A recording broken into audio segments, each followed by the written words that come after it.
Graça e paz do nosso Senhor Jesus a todos os amados ouvintes que estão conectados. Que o Senhor te abençoe, te ilumine neste dia, que o Senhor te conceda esta vitória, a paz, em nome do nosso Senhor Jesus. Senhor que nos acolhe em todos os momentos, quando nós o buscamos de todo o nosso coração.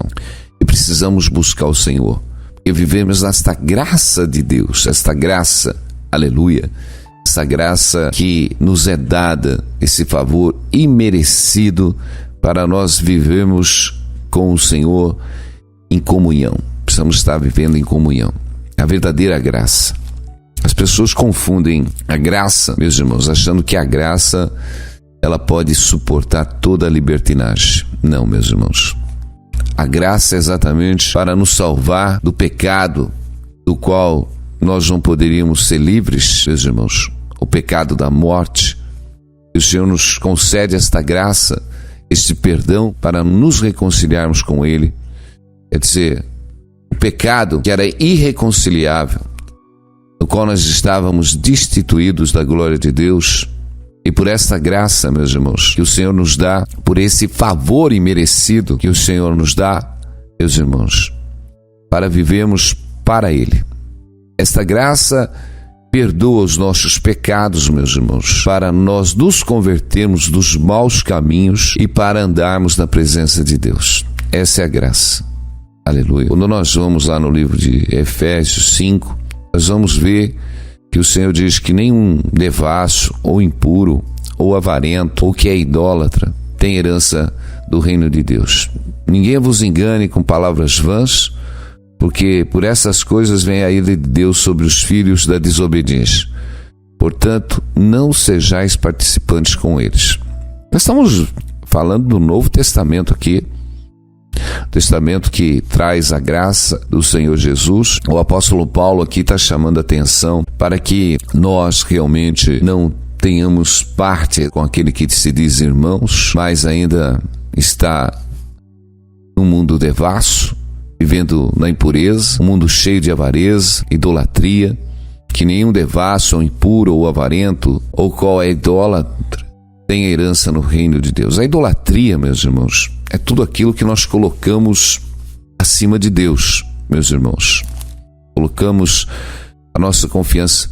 A idolatria não é só os ídolos, meus irmãos, no qual representa os outros deuses, colocando a sua segurança naquilo que não é Deus, num pedaço de madeira, num pedaço de gesso, orar um ídolo que não fala, que tem boca, mas não fala, que tem ouvidos, mas não ouve. Meus irmãos, é tanta ignorância nossa. Mas não é, estou chamando a atenção para isso, mas despertar de nós colocamos as nossas forças, achar que Deus é representado por um pedaço de matéria-prima, no qual o próprio Deus fez. Ele diz que o homem vai no bosque, corta a árvore e faz para ele um ídolo. Quer dizer, até a árvore Deus realmente que fez todas as coisas. Mas a idolatria, meus irmãos, ela está além disso. A idolatria é quando você coloca a tua força naquilo realmente que não é Deus, meus irmãos. Nós vemos que muitos colocam a sua força na sua pessoa, na sua sabedoria, no seu conhecimento, colocam a sua força no seu negócio, no seu empreendimento, na sua empresa, colocam a sua força até na sua esposa, colocam as suas forças nos seus filhos, colocam eles em primeiro lugar que a Deus, meus irmãos. Então isso vira uma idolatria.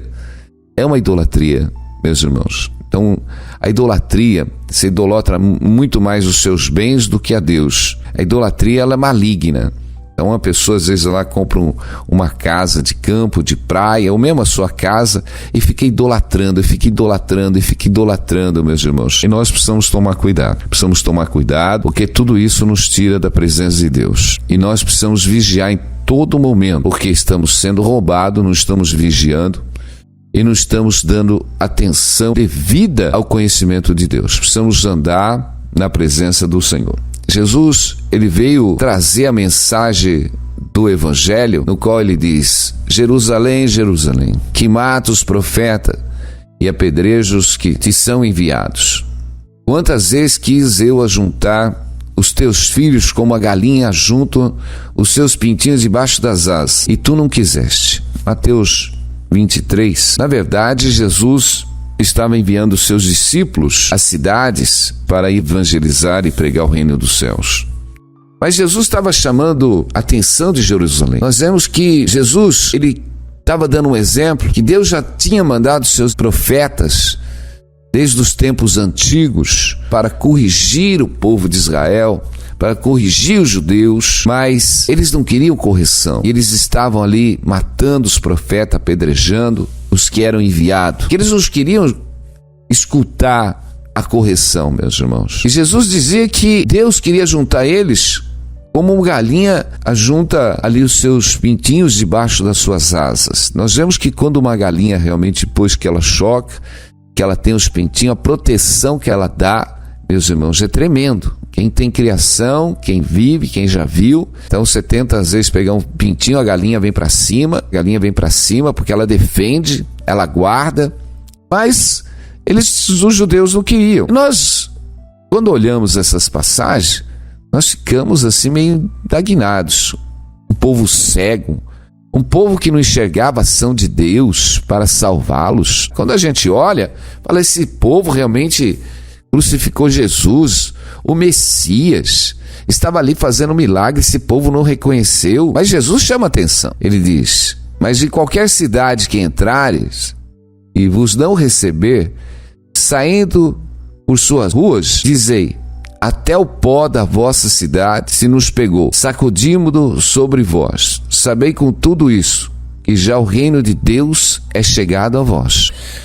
E digo-vos, e mais tolerância haverá naquele dia para Sodoma e para a cidade. Ai de ti, Corazim, ai de ti, Betsaida, porque se em Tiro e Sidom se fizessem as maravilhas que em vós foram feitas, há muito tempo teriam se arrependido. Portanto, para Tiro e Sidom haverá menos rigor no juízo do que para vós. E tu, Cafarnaum, que te levantas até o céu, até o inferno serás abatido. Quem vos ouve, ouve a mim. E quem vos rejeita, a mim me rejeita.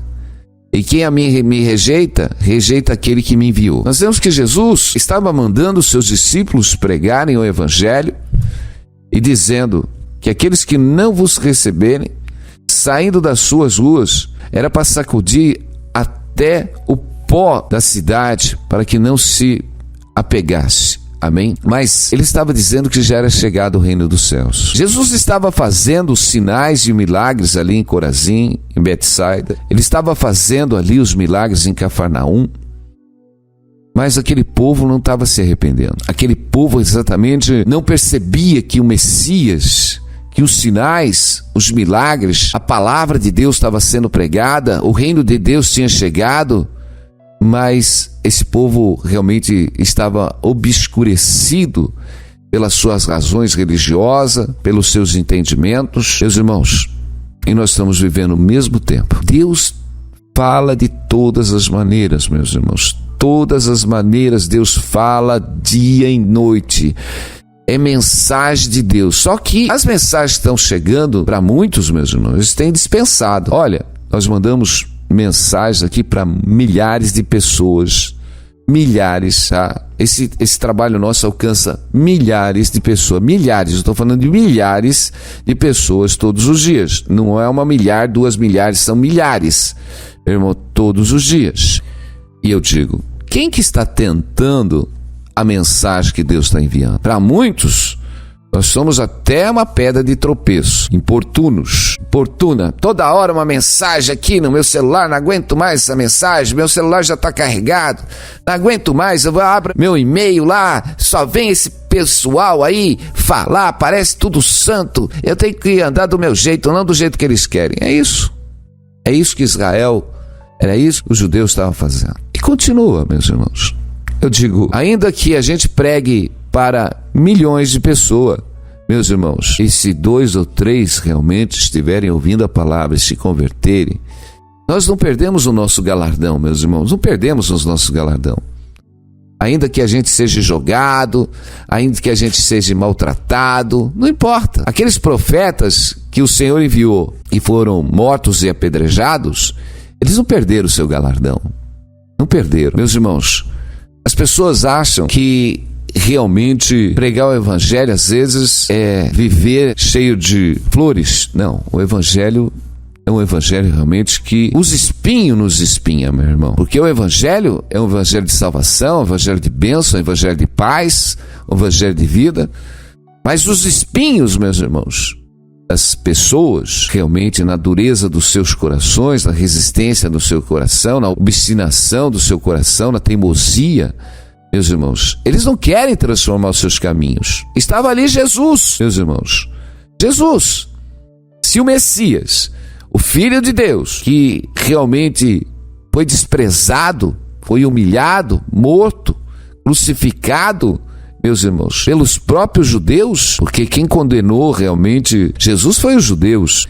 E nós precisamos entender que nós estamos no mesmo barco, meus irmãos. A palavra do Senhor diz: se a nossa justiça não exceder a justiça dos escribas e fariseus, nós não podemos entrar no reino dos céus. E eu digo, essa geração nossa atual, meus irmãos, ela vai ser muito mais cobrada no dia do juízo, muito mais cobrada do que os judeus, muito mais cobrada. Jesus já estava cobrando ali dos judeus que se em Sodoma e Gomorra tivesse feito os mesmos milagres, eles tinham se arrependido. Agora imagina nós que recebemos todas as coisas de Deus. Deus, Ele nos enviou o Consolador, o Espírito Santo da verdade, para sermos batizados, para que tenhamos tudo que nós precisamos. Nós recebemos o Evangelho, meus irmãos, com todo o discernimento da palavra de Deus. Nós recebemos todas as coisas. Temos visto sinais e maravilhas de Deus. Agora, não tem desculpa, meu irmão e minha irmã, não há desculpa nenhuma. O problema é a dureza de andar na velha natureza, é a resistência do homem. A resistência está no homem, meu irmão. Porque o homem não quer deixar exatamente a vida deste mundo, viver toda essa ideologia, viver os prazeres, viver a idolatria, para realmente renunciar e viver segundo o Evangelho. Nós precisamos de renúncia, meu irmão. Sem renúncia, ninguém vai ver o reino dos céus. Precisa ter renúncia, precisa haver uma renúncia, meus irmãos. Renunciar, temos que renunciar muitas coisas. Aleluia. E uma coisa que até o apóstolo Paulo diz em 2 Timóteo, aquele que quiser viver piedosamente vai sofrer realmente perseguição. Então, nós precisamos viver, entender. Os discípulos de Jesus, meus irmãos, quando nós vamos ver, todos que querem viver piamente em Jesus Cristo, meu irmão, sofrerão perseguição. Está lá em 2 Timóteo 3. E Jesus mesmo, ele nos diz, não temos que matam o corpo, mas nós temos que temer realmente aquele que mata tanto o corpo quanto a alma. Nós precisamos entender que os discípulos de Jesus, na época, aqueles realmente que viviam piedosamente no tempo de Jesus, eles realmente sofreram perseguição, foram lançados às feras, açoitados, meus irmãos, nas prisões. Todos eles, meus irmãos, se nós pegarmos os discípulos de Jesus, a maioria deles foram mortos, crucificados. Muitos ali que professavam esta fé piedosamente, lançados às prisões, lançado aos leões, porque professavam esta fé piedosa, meu irmão. Nós temos que viver, meus irmãos, nós temos que dar glória a Deus, porque eu sei que em certos lugares onde está sendo pregado o Evangelho, ainda há uma perseguição muito forte sobre a vida dos cristãos, nos países muçulmanos. Então nós sabemos que muitos estão morrendo por estar vivendo piedosamente por amor ao próximo, por amor ao próximo. E eu vejo que tem pessoas que não conseguem renunciar à sua vida realmente para viver a mensagem de Cristo, meus irmãos, dentro de um país que tem paz. Nós temos paz nesse país, meus irmãos, comparado a muitos países onde a perseguição realmente cristã é forte, onde irmãos todos os dias são mortos por estarem pregando o Evangelho, por piedade às almas, por piedade exatamente, vendo o sofrimento dessas almas que vão para o inferno, mas eles se doam para levar a mensagem. E muitos, meus irmãos, e vão e sentam num banco e ainda querem ar-condicionado e ainda querem conforto, cadeira. Meus irmãos, não conseguem renunciar a sua vida a viver um verdadeiro evangelho. Será que isso é cristianismo? Não, meus irmãos. Nós temos que estar alienados, ligados com o verdadeiro corpo de Cristo. Precisamos estar fazendo a obra de verdadeiros evangelistas. Enquanto o evangelista está dando a sua vida em algum lugar, meu irmão, nós somos o suporte. Nós somos o suporte nas orações, na intercessão, meus irmãos. Enquanto o seu prazer é, hoje eu vou para a praia, aquele lá está dando a vida, meus irmãos. Ele renunciou toda a sua vida, meus irmãos. Quantos homens de Deus têm renunciado a sua vida para levar a mensagem de Deus, para levar a palavra do Senhor, e os outros parece que é especial, ficou no conforto. Não existe conforto no reino de Deus, não, meu irmão. Existe misericórdia. Existe compaixão das almas e das vidas. Enquanto muitos estão gastando os seus dinheiros com as churrascadas, com os prazeres, muitos, meus irmãos, tiram do seu próprio bolso para fazer a obra de Deus. Muitos se doam exatamente porque são piedosos, e sem piedade, meu irmão, sem o amor, nós não conseguimos fazer a obra de Deus. Então, meus irmãos, nós precisamos tirar a avareza do nosso coração, nós precisamos tirar a idolatria do nosso coração ainda, precisamos colocar a renúncia dentro de nós para fazermos a obra de Deus. O reino de Deus não mudou, a palavra de Deus não mudou, os homens mudaram, porque os homens são mutantes.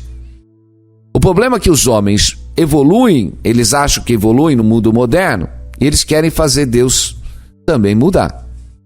Eles querem mudar Deus. Não, nós estamos no século 21. Deus tem que agora mudar para o século 21. Eu não quero aquele Deus do deserto. Eu não quero. Aquele Deus do deserto é arcaico, aquelas mensagens arcaicas que estavam lá no Velho Testamento. Não. Eu quero um Jesus moderno. Eu quero um Jesus funk. Eu quero um Jesus realmente que esteja nas baladas. Eu quero um Jesus. Esse Jesus precisa estar nas baladas. Esse Jesus precisa estar realmente nesse movimento funk. Meus irmãos, esse Jesus precisa estar na balada do samba, esse Jesus precisa estar no meio do carnaval. Você viu o que os homens fazem com Jesus? O escândalo. O Senhor está vestido da sua santidade, mas os homens, o diabo, querem escandalizar Jesus, a pureza de Jesus. Tudo isso é idolatria dos homens, as concupiscências dos seus corações, a vaidade. Deus nunca move no meio da sensualidade, meu irmão. Deus, ele fala do pecado da sensualidade. Deus, ele diverte do pecado da sensualidade. Aonde Deus vai operar no meio do pecado da sensualidade? Deus chama assim os pecadores ao arrependimento, para trabalhar no coração daqueles que estão no pecado, aqueles que estão na sensualidade, a se arrepender, meu irmão. É tremendo quando nós pegamos a palavra de Deus, examinamos as escrituras do Senhor em todo momento. É tanta sensualidade. É como assim, lá no livro de Provérbios é tremendo, que o Senhor diz assim: como joia de ouro no focinho de uma porca, assim é a mulher formosa que não tem descrição. Quer dizer, a formosura, meu irmão, sem descrição, é como ter uma joia pendurada no focinho do porco. A descrição, meu irmão. O pecado da sensualidade. Pecado da sensualidade, meu irmão. Por que as pessoas querem mostrar o corpo? Por que as pessoas querem mostrar a beleza do seu corpo? Para ser adorada, né? Para ser desejada? Realmente, para mostrar o quê? Nós precisamos tomar cuidado. Estou falando tanto homem como mulher, meus irmãos. A prudência. Nós precisamos tomar cuidado com tudo que nós estamos vivendo, meus irmãos, no mundo atual, porque os homens realmente estão vivendo em torpeza. Quando nós vamos lá em Romanos 21, o Senhor diz: se inflamaram mutuamente em sua sensualidade, cometendo todo tipo de torpeza. Você viu que todo tipo de torpeza? Se nós vamos voltar ao Evangelho, nós vamos ver que por que Deus destruiu o mundo antigo? Por quê? Por que o Senhor destruiu Sodoma e Gomorra, meus irmãos? Por quê? Porque esses homens se inflamaram exatamente por todo tipo de torpeza, de todo tipo de sensualidade, meus irmãos.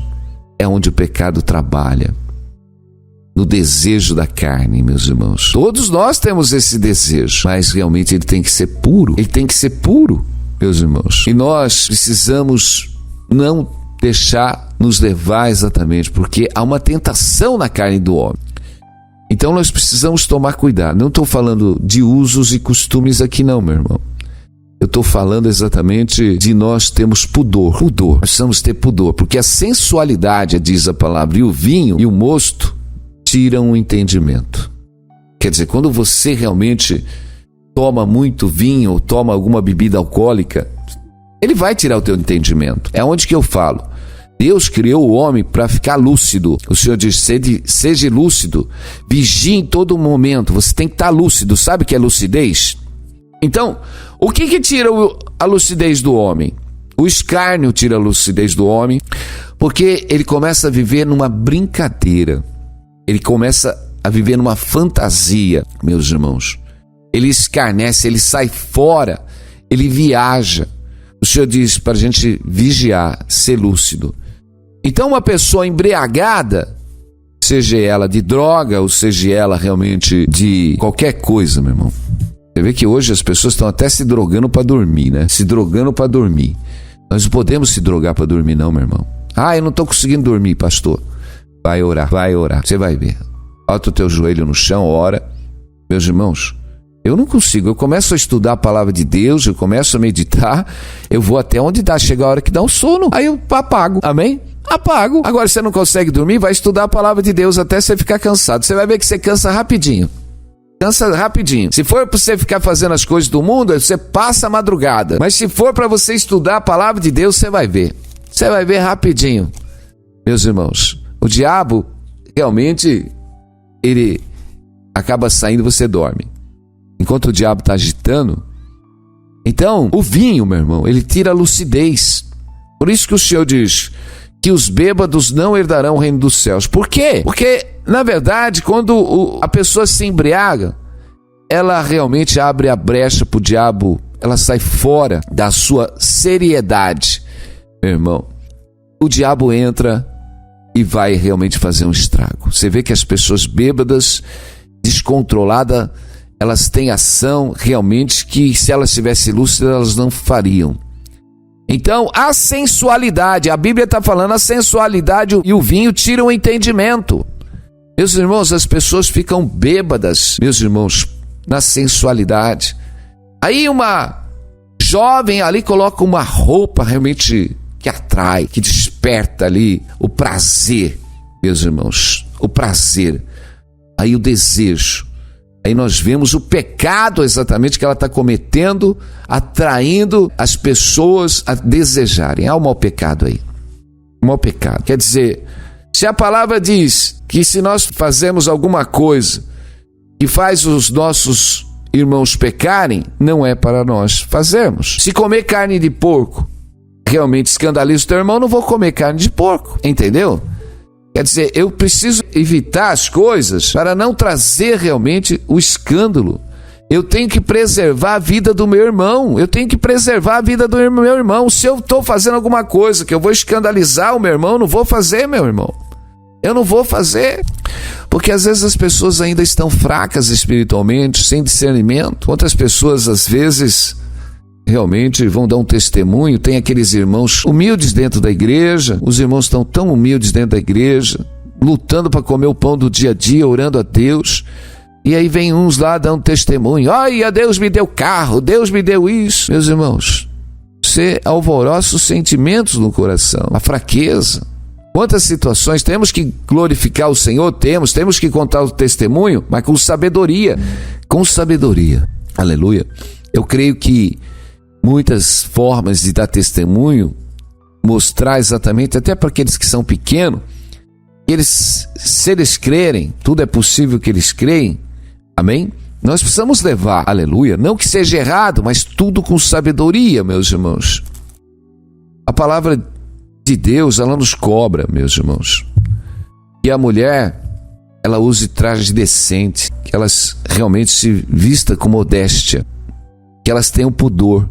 Olha, modéstia e pudor. Sabe o que é pudor? Nós precisamos entender, meus irmãos. Estou falando porque nós somos o corpo de Cristo. O mundo está aí, o mundo moderno. Se o mundo quiser, eles ficam até pelados, meus irmãos. Mas nós, como filhos de Deus, nós vamos preservar. Não vamos escandalizar, não vamos escandalizar. Ainda que sejamos velhos, que ninguém olhe mais para nós, não tem problema. Vamos continuar no pudor. Vamos continuar no pudor. Mas aos jovens, meus irmãos, eu digo, se veste para o Senhor. Não se vista mais para atrair os desejos. Ai, como que eu sou bonito. Eu vou colocar aqui para mostrar o meu corpo, as formas do meu corpo. Temos que tomar cuidado, meus irmãos, temos que tomar cuidado, precisamos ter sabedoria, não podemos deixar a sensualidade tirar o entendimento, tudo. Até, eu digo, as pessoas precisam fazer uma academia, precisam fazer uma ginástica, ok. O apóstolo Paulo diz que o exercício é de pouco proveito, não tem lugar, preciso se movimentar, ok. Mas agora, você idolatrar o teu corpo, meu irmão. Idolatrar o teu corpo. Por que idolatramos o corpo? Porque buscamos uma forma de ter um corpo esbelto. Por quê? Perdemos horas e horas dentro de uma academia e não perdemos alguns minutos na palavra de Deus. Tem alguma coisa errada, não tem?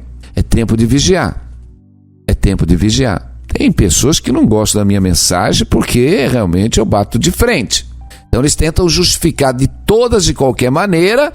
Deixa eles tentar justificar. Os próprios judeus queriam se justificar com Jesus. Mas o reino de Deus, meu irmão, o próprio Senhor Jesus diz, não é comida, não é bebida. Mas o reino de Deus é justiça. Então nós temos que viver para a justiça de Deus. Aleluia. O reino de Deus não é colocar pedra de tropeço na vida de ninguém. Não podemos ser pedra de tropeço na vida de ninguém. Nós temos que ser bênção, não maldição, meus irmãos. As pessoas têm que olhar para nós como um canal de bênção, não como um canal de prazer, um canal de interesse. Não, elas têm que olhar para nós como um canal de bênção. Nós precisamos de um canal de bênção. Então as pessoas têm que olhar para nós e ver em nós Jesus. A palavra de Deus diz que nós temos que resplandecer com os nossos rostos como espelho a glória de Deus. Meus irmãos, eu sou a glória de Deus. Você é a glória de Deus. Nós somos a glória de Deus. Tudo que Deus fez é bom. No começo criou o homem sem roupa, mas por causa do pecado o Senhor o vestiu. Por causa do pecado o Senhor o vestiu para não andar nu. E Deus não te quer nu. Deus te quer vestido. Amém? Eu digo, se veste com modéstia. Nós precisamos ter essa modéstia. Então quando o Senhor Ele nos chama para enchermos da palavra de Deus. Amém? Não encher o nosso coração. Tudo é idolatria, meu irmão. Tudo é idolatria. Então nós precisamos tirar a idolatria. Olha que tremendo. Lá no livro de Êxodo, só para a gente entender, 20. O Senhor diz, não subirá por degrau ao meu altar para que a tua nudez não seja ali exposta. Deus está falando dos sacerdotes, que eles não deveriam subir por degrau ao altar para que a sua nudez não seja exposta. Olha isso. Quer dizer, no mínimo, naquele tempo, os sacerdotes deveriam estar usando algum tipo de veste e realmente, quando eles subiam no degrau, por baixo, mostrava a sua nudez. E Deus diz para eles não subir. Mas o Senhor lá no livro de Êxodo 28:42 é tremendo. Para corrigir isso, o Senhor mandou a Moisés, faze-lhes também calção de linho, para cobrir a pele nua. Irão da cintura às coxas, vestes sacerdotais. Quer dizer, debaixo exatamente das suas vestes, da túnica sacerdotal, o sacerdote estava usando também agora um calção para não expor a sua nudez. Eu estou falando de um homem de Deus, meu irmão. Como que pode subir um povo pelado em cima do altar, meu irmão?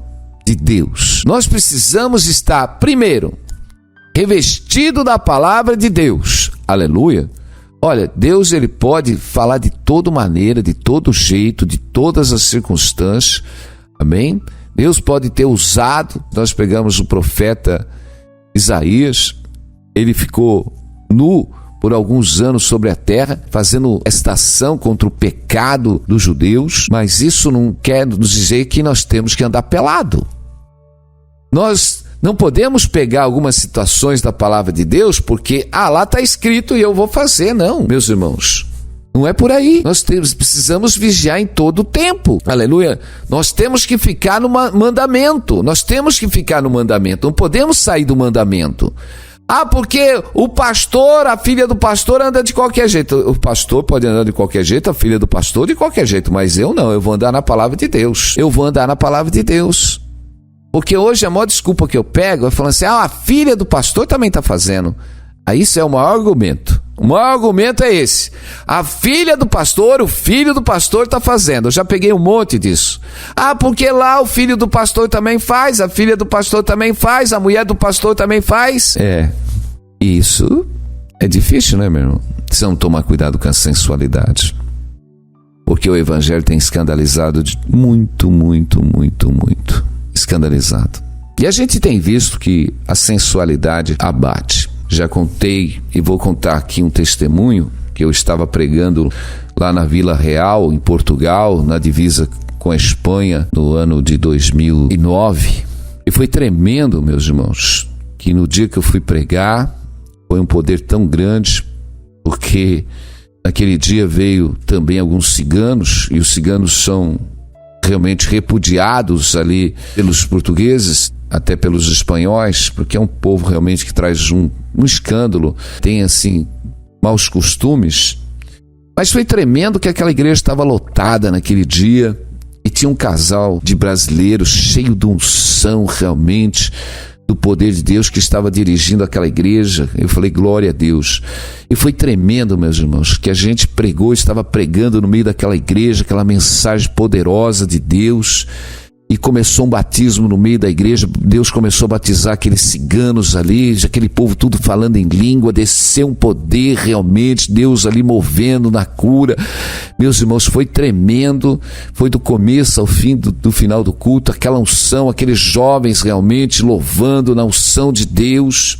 Amém? Foi tremendo. Aleluia. Aquele casal com aquelas vestes modestas, aquela unção do Espírito Santo. Foi tremendo. Mas eu volto depois de 3 anos ali, meu irmão, para pregar no mesmo lugar. Aí eu me deparei numa situação. Aquela jovem e aquele rapaz que era pastor realmente tinham se deixado levar pela sensualidade. Aquela mulher em cima do altar ali do púlpito, com aquelas calça leg, tudo colada, uma blusinha. Meus irmãos, eu estava com missionários também portugueses, eles se escandalizaram, até me cobraram de mim. Eu falei, olha, a esposa tem marido e o marido realmente tem que cuidar da sua esposa, amém? Mas ali a gente vê que ele deu ênfase, ele vai até o altar e fala, vocês não têm visto que a beleza da minha mulher? Quer dizer, meus irmãos, eu só sei que eu comecei a mensagem naquele culto. E o Senhor diz, desce e começa a colocar a mão nas pessoas, e as pessoas estavam caindo endemoniadas. Há 3 anos antes, meu irmão, eu descia do altar, colocava a mão nas pessoas, elas eram batizadas no Espírito Santo. 3 anos depois, meu irmão, as pessoas estavam caindo endemoniadas. Então nós precisamos vigiar, meus irmãos. Precisamos vigiar em todo o tempo, meu irmão. Todo o tempo. Precisamos vigiar. Eu estou trazendo uma mensagem diferente esses dias aqui na rádio. A gente tem trabalhado muito tempo, porque as pessoas precisam ouvir, ter discernimento nas coisas. Precisamos ouvir e ter discernimento. E não precisamos ter pressa de sair da presença de Deus. Meus irmãos, o diabo está trabalhando, o diabo não para. O diabo trabalha no sentimento das pessoas. E eu digo que um dos maiores perigos é a sensualidade, meu irmão. É a sensualidade. A provocação é muito grande. Realmente, o diabo tem destruído vidas e almas. E o que eu mais vejo dentro da igreja é um casa-descasa, meu irmão. É um casa-descasa. Não estou aqui para julgar nada. Estou aqui para falar da palavra. Eu digo, quando as pessoas casam no Senhor, casam consciente no Senhor, meu irmão. O Senhor não leva em conta o pecado da ignorância. Mas o Senhor quer que todos se arrependam e cheguem ao pleno conhecimento da verdade. Eu digo, quando você está realmente no Evangelho, quando você aceita Jesus, quando você realmente ali casa no Senhor, meu irmão, o tiro é um só. A tua escolha foi feita, você se uniu com uma pessoa e ali você tem que ficar até a morte vos separe. Fora disso, meu irmão, não tem argumento bíblico para justificar o teu erro. Não tem. Jesus diz que não é lícito da carta de divórcio, a não ser por atos de prostituição. É diferente. Aí nós vamos ver o que são esses atos. E o Senhor Jesus diz: se um homem olhar por uma mulher com intenção de desejá-la, ele já cometeu adultério. Adultério começa no coração, meu irmão e minha irmã. O desejo. Nós precisamos vigiar em todo momento, que esse é o pecado que mais tem feito os homens cair e as mulheres cair, meus irmãos. Porque o pecado, meu irmão, a cobiça, ela atrai, o desejo atrai e faz consumir o pecado, meu irmão. Então, se você não vigiar, você cai. Você tem que vigiar o seu coração, o seu caminhar. Meus irmãos, não deixa realmente ser levado pela sensualidade, não deixa, a sensualidade tirar o seu entendimento, não deixa nada, fica firme na palavra de Deus, se encha da palavra do Senhor, se encha. Deus está falando, meus irmãos, glória a Deus. Nós precisamos ficar firmes, porque é um desejo realmente maligno, meu irmão, é um desejo maligno. Não vou colocar coisas impuras diante dos meus olhos, não vou deixar os meus sentimentos possuírem desejos malignos, meus irmãos. E vamos orar, porque eu creio que Deus já deixou a mensagem para a sua igreja. Nós precisamos exceder a justiça dos fariseus, aleluia. Nós precisamos andar na palavra de Deus. Que o Senhor te abençoe neste dia, que o Senhor te encha neste dia, que o Senhor tome aqueles que estão no leito da enfermidade, ralabassuri andarecoubia, Senhor, porque Tu és um Deus poderoso, meu Pai, para quebrar todas estas forças, Pai, da opressão, que toda esta enfermidade que está sobre este corpo neste dia, que o Senhor venha trazer a cura, que o Senhor venha trazer, Pai amado, a libertação, meu Deus, quebrando toda esta, Senhor, toda esta opressão na vida deste irmão, desta irmã. Tu és um Deus de misericórdia, Tu és um Deus de milagre, Tu és o Deus que restaura o caminho desses irmãos, que dá discernimento e abençoa, Senhor, Pai amado. Sabemos que muitos estão passando, meu Deus, Senhor, pelo vale, meu Pai, pelo vale, Senhor, da assolação, por este momento difícil, meu Pai, mas Tu és o Deus, Senhor, meu Deus, que abre caminho onde não tem caminho. Tu és o Deus que sustenta os Teus filhos neste dia, Pai, nesta semana, neste mês, neste ano. Tu és o Deus que dá direção, Pai. Em nome de Jesus, abre os caminhos que estão fechados, tira os impedimentos, meu Deus, e abençoa cada irmão e a cada irmã, em nome de Jesus. Amém. Glória a Deus. Louvado é o nome do Senhor. Fique ligado, vai lá no mural, começa a interagir, mostra que você também faz parte do corpo de Cristo. Fica na paz, em nome de Jesus. Amém.